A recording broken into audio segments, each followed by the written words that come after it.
Well, we got a couple of escape artists. Check this out. Hey, where y'all going? I guess they're running off. So a couple of the Quack pack has found a way to get out of the fence. They go right through it, and they've been doing that about every day now.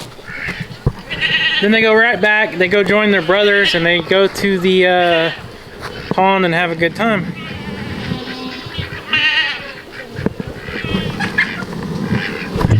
So that's that. So anyways, guys, I don't have a ton of stuff going on today, but that is the beauty of it. I'm just outside enjoying life, just getting off work. It's like 70 degrees today. It's still early February, mid-February, and I'm out here in a t-shirt. It's just wonderful. Just gonna enjoy it. Come out here and enjoy the livestock. Hopefully no weird things, no attacks or nothing like that today. You guys seen in the last video, the feathers are all still there of us losing one of our chickens. That was a good laying hen that we lost to that stinking red-tailed hawk. And them suckers have been flying around for the past couple days. I don't know if they're looking to pick off another chicken or what they're doing. And I was talking to my dad earlier, and I was like, you know, a lot of people that watched the video the day that the hawk come down, when I was out there trying to fix our entry gate, and the hawk come down to try to get a chicken, and the crows were right on the hawk's tail. I was talking to my dad about that. I said a lot of subscribers seen that video, and they told me that hawks will not attack black chickens because they think they're crows. And I think that is why we've had good luck with the Cayuga ducks, as long as we have, is their dark color. I think the hawks think they might be crows, and supposedly the hawks won't attack the crows. So I got something I want to show you guys. We'll walk out. I want to walk out and take a little closer look at the Cayuga ducks. I actually have some exciting news to share with you guys about that. But first, I got something new. I got a new toy, you might say. It's actually a tool in the shop, but I want to show you guys. I actually made this. This is a spoon. It's like a kitchen stirring spoon. I just made it last night on this new machine I got, and this is actually out of black walnut that we milled up from our own property, but keeping it Dutch's sawmill. So let me go in the shop, turn the light on, and show you guys what I'm talking about. I'll just keep this camera rolling. I gotta close the door because look who's on my tail. Yeah, chickens. All right, guys, so some of you will know what this is, and most of you will probably be like, what in the world is that? What we got here is a Shipoko Pro XXL CNC machine. This thing is pretty much a robot router. You can put your wood up here and program a file, a type of file that tells it the cut paths and all that. I'm still learning a lot about it. This is the black walnut stock lumber that I actually used to cut that spoon out. That was my first project. Let me show you guys here. I'm just excited about it. I wanted to share it with you guys. I have got a lot of stuff to learn, but you can see that is what it is, cut right out of there just like that. So I'm excited about that. This is not even a finished product yet. Here in a minute, I might do that on camera. I might show you guys what this looks like once I get it oiled. I got a little bit more sanding to do, and before I end the video, I'll include that on here. I don't actually include a lot of the woodworking stuff on our channel yet, but hopefully one day when I get good and feel comfortable about doing it and figure some stuff out, I will probably show all kinds of stuff on here. I'm not afraid to show you guys new things. You guys know we pride ourselves on our channel. We're not just a farm channel. We show everything, you know, whether we go riding on the Polaris, we go off-roading, fishing, hunting, whatever. We're not just a, what do you want? I don't have no dog food yet. I know what you're wanting dog food. So that's one thing I gotta grab. But like I was saying, we're not just a channel dedicated to one thing. If we got something going on in our lives, we're gonna show it, more like a vlog style thing. So you can hear everybody yelling at me. Let's go get feeding done and check on everybody. We'll go take a closer look at the Cayugas, and I promise before we end the video, I will show you guys. We'll oil up that spoon. I'll kind of show you guys some of that stuff. But all these hungry mouths are sitting here waiting on me. You can see Randy, he's like, hey man, it's dinner time and you're gabbing. Right, Randy? You're a pretty rooster. You got some white feathers on your wings. Okay, I got him now, sir. Skeeter's waiting on his little bites of dog food. Oh, we got some new sounds. Looky here. These two Quack Pack boys miss the yard so much they want to come hang out. So usually just about every time that I go feed them, I gotta hide this dog food or the chickens and Skeeter tries to steal it.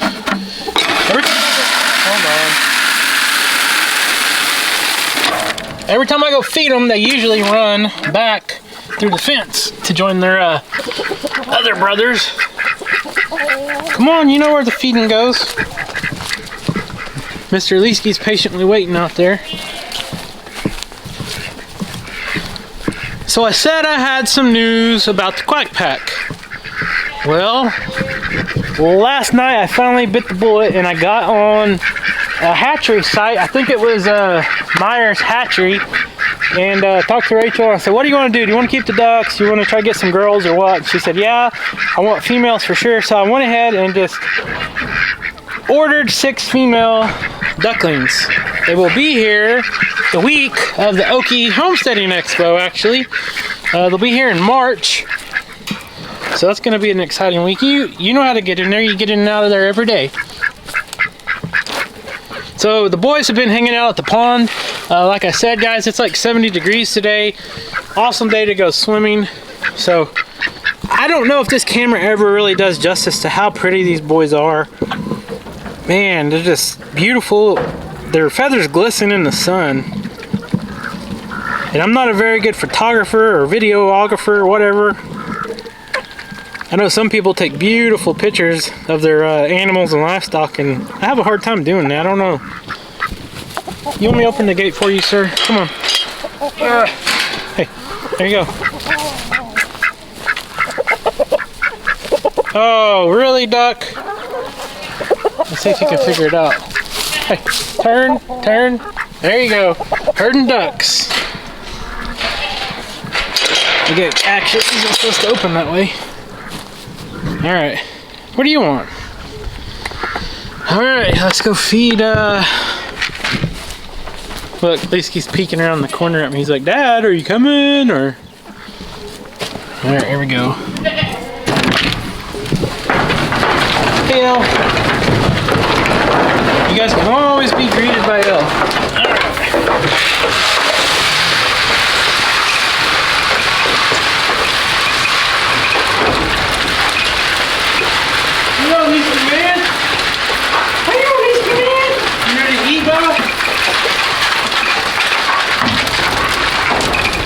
Alright. You wanna go get your food? He said, yeah, Dad, I'm real hungry today. Alright, let's go. Come on. Let's go. Let's go get your food. Come on. Hey, Randy. Alright, guys. Leesky is patiently waiting. We gotta feed him before the goats come out and try to eat his food. It's so frustrating. The water's good. They're about out of hay. I need to get them another hay bale. Maybe tomorrow will be a good time to do that. What do you think? You want to say hi to everybody? Say hi, everybody. You say, hello, YouTube. Hello, YouTube. Leesky loves you guys. He said, thanks for all the pepperonis you've been sending. Him and Mojo really appreciate it. Well, Skeeter does too, right? You're a good boy.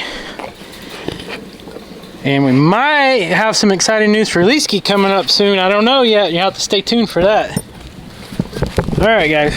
Let's go feed Mojo, talk to the hero. Currently, that video, if you guys remember the video that I did, Rachel and I did a couple weeks ago, where Mojo ran out and tried to save the goat that was stuck in the feeder. Okay, that's another thing. We have not fixed that feeder yet. And actually, we got another one right back there. We're gonna move that feeder over to this pen. I think we'll do that probably this next weekend. Let's get some good weather. We'll try to do that, and then we'll have a little more room for them. But what I was saying, that video that we did with Mojo, trying to save that stuck goat. It got like 200,000 views. It got like 200,000 views like overnight, and it's been out like 10 days or so. I just looked and it was like at 340 or something like that. That's crazy. That's awesome. I know a lot of you guys went and shared that for us. We appreciate that. Skeeter ran in here. It was just something that we caught on camera. Luckily, we got the Google security cams. You don't need no more. And that showed a lot of it. And you guys seen the last video where the hawk killed the chicken. That was caught on a cam right here. One of the cameras right here on the front of the shop. Google Nest Cam. So those have come in really handy, especially for the YouTube channel. All right, let's go feed Mojo. He's waiting for us. So like I was saying, everyone that shared that video on Facebook and all your social media, everybody that watched it, thank you so much. You just never know when a video might take off like that, and that's a good feeling when you're a creator here on YouTube and Facebook. People share your videos, people watch them, they get a lot of views. That's a good feeling. What do you know, old man? What do you know? You ready to eat dinner? He said, I'm licking my lips. You're wagging your tail. That's a good sign. You must be hungry. So the old Tacoma, we drove it in the snowstorm the other day. Now it's all muddy and everything. I need to wash it off, but no big deal. That's what it's for, right? Come on, Mo.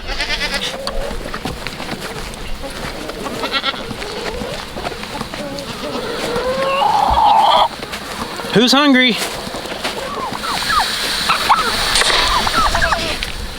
I think everybody is.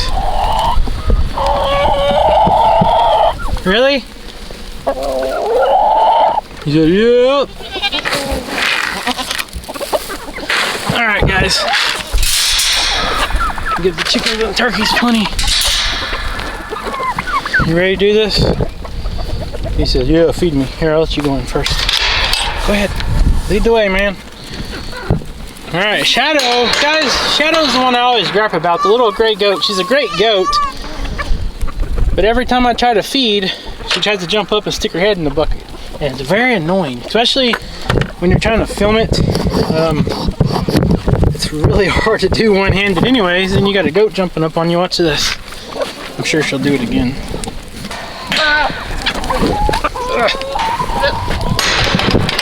Hold on. I'm gonna feed you first. You do all the work around here. Let's see if the girl's ready to eat any eggs. Alright, there she is. Right there. She's like, alright, where can I jump? See? Look at her. She's already doing it. Shadow, that's annoying, man. If you guys would just get single file line to the feeder, line up, one by one on each side, this will work out so much better. So I don't like feeding our goats on the ground because it does lead to parasites. They can get coccidia, stuff like that. A lot easier you have to eat off the ground. That's why we use these feeders and like the feed bunk. But every once in a while you'll see me pour some on the ground. That's to kind of distract them. And if it's not, you just pour it on their heads like this.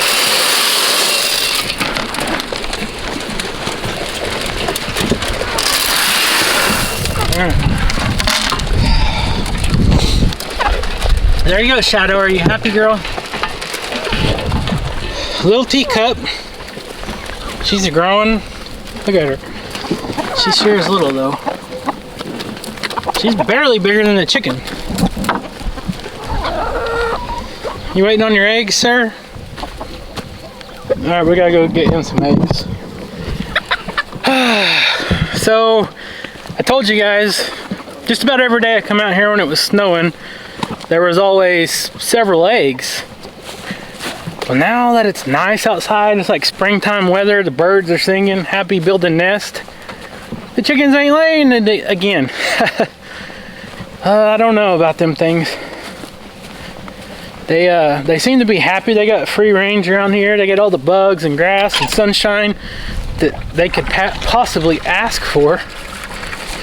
But right now they're just on strike, I guess. So I don't know how many eggs you think is going to be in there today. I'm going to say 3. And I'm a loser because there's only 2. All those chickens and only 2 eggs. Nope. Nope. What in the world? So the girls must be really mad at me. I don't know what's going on. They get plenty of food, fresh water. We keep a light in their coop 24/7. It's always on. That's one little tip. If you have chickens and in the fall and the winter time they kind of quit laying or slow down a lot, if you can add a light in their chicken coop, even for a couple hours every evening, what you're trying to do is provide artificial light, kind of mimicking summertime. You know, in summertime you have another couple hours of sunlight every evening. Chickens are laying good, but in the fall and the wintertime, you have less light. Sometimes they'll take a little break. And, you know, some people don't like doing that. The Quack Pack's already out on the pond. We'll go take a look at them real quick. Some people don't like doing that. More people like kind of leaving it natural, I guess you can say. We just put the light on because we like to be able to see. Because a lot of times when you live on a farm like this and you hear weird noises, you go outside and you don't always have a flashlight and you just have lights on in your barn and you don't have to worry about it. So everybody's doing good over here. See if I can zoom in on the ducks for you. No, I got 2 eggs for you, Bubba. Right here, Bubba. You want me to break them for you? All right. He said yes. He pointed his head toward. You want this? Skeeter said, I don't want the shell. I want the good stuff. All right. So throw that down. Let the chickens recycle the calcium, and let's go take a look at the Quack Pack. All right. So we're walking through our little orchard over here. Got some apple trees. That's all we got actually is apple trees. These are a couple years old. These 2 are the biggest ones. They're growing. I couldn't tell you what kind of apples they are now, but the Quack Pack see me with this orange bucket and they're like, oh, food, let's go get our food. We already ate, but you can see their bills are all shiny. They just got out of the water. It is a good day to swim, right guys? Where's the other 2 at? There they are. There's the Quack Pack. The pond is nice and full. They're enjoying life. We just got to get them some girls here. So, like I said, in about a month, we should have some girl ducklings here, and you guys know how fast them ducks grow. We'll put them, probably move that chicken tractor back over here and raise them. When we first get them, we'll raise them in the shop for a week or so, until they get some feathers, because it's still kind of cool in March, and then we'll put them out in that chicken tractor and raise them up. Then introduce them to the Quack Pack, and then probably call some of the Quack Pack. So a lot of people have been asking if we still raise bees, and yes we do. I'll show you guys. They're actually active today. In the wintertime they seal up these boxes with propolis, little, I don't know what it actually is. It's like glue, but it's made out of wax and whatever these bees make. And they seal up all the cracks and stuff in their hive, so we don't actually get into them in the winter. We kind of just let them do their thing. And it looks like these 2 hives have made it, because I see bees coming and going out of there. It's a nice warm day, so bees usually stay in their hive and just kind of buzz around and keep each other warm in the wintertime. But days like this, they actually get out and go try to find some flowers in bloom. I don't know if they're finding anything right now or not, but at least the weather's warm enough. Alright, so I promised you guys, Quack Pack's calling me. Guys, I already fed you. I promised you guys we'd go take a look at this spoon. I'm gonna go finish sanding it, and then I'll show you guys oiling it down, see what it looks like.